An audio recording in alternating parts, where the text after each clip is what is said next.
कि बंगाल चुनाव में बड़ी धांधली का जो आरोप टीएमसी ने लगाया और भारतीय जनता पार्टी कह रही है कि 190 सीट के लिए आ रही है। इसके भारतीय जनता पार्टी की 190 सीट के लिए भारतीय जनता पार्टी क्या क्या करेगी?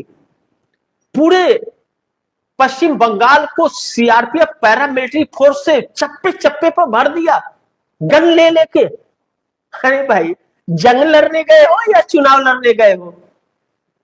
चुनाव लड़ने गए हो तो इतने गन दिखा के धमकाने का क्या जरूरत है?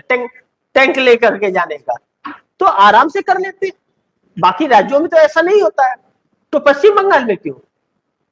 या फिर आपको गन दिखा करके कनपटी पे लगा करके वोट चोरी करना था? वोट चोरी करके 190 सीटें लाने चाह रहे हो।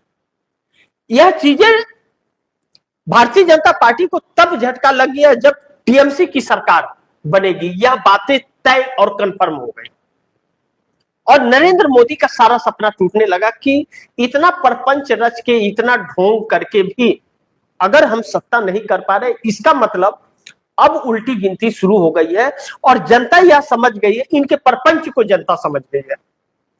असल में कोई मदारी एक बार अगर कहीं जाता है और धोखा दे देता है तो लोग एक बार उसे टाल जाते हैं, समझ नहीं पाते। दूसरे बार जाता है, धोखा देता है, लोग थोड़ा उसे समझते हैं, नजरअंदाज करने की कोशिश करते हैं। लेकिन बार बार वह जाता है, लोगों को बेवकूफ बना करके आता है, तो लोग फिर उसका तोड़ निकालने लगते हैं। और नरेंद्र मोदी का तोड़ ममता की हिम्मत के सामने अड़ के खड़ी रहेगी। ममता बनर्जी ने पश्चिम बंगाल में जो हिम्मत दिखाई है, वह महिला ही वह हिम्मत दिखा सकती है, बाकी किसी के अंदर वह दम नहीं है।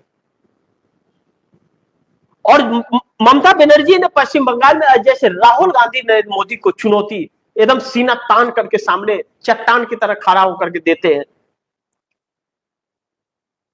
डरे नहीं और खुली चुनौती दी।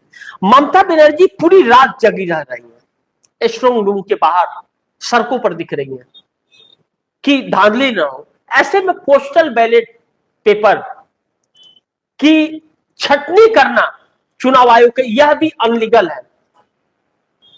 वह उसमें प्रत्याशी को बुलाना चाहिए था, लेकिन भारतीय जनता पार्टी के साथ छटनी कर रहा है बैठ के। क्यों इतना खौफ है? क्योंकि प्रशासन ममता बनर्जी के पक्ष में है। वह अपना पोस्टल बैलेट से जो दे रहा है, मत दे रहा है, वह ममता के टीएमसी के पक्ष में दे रहा है।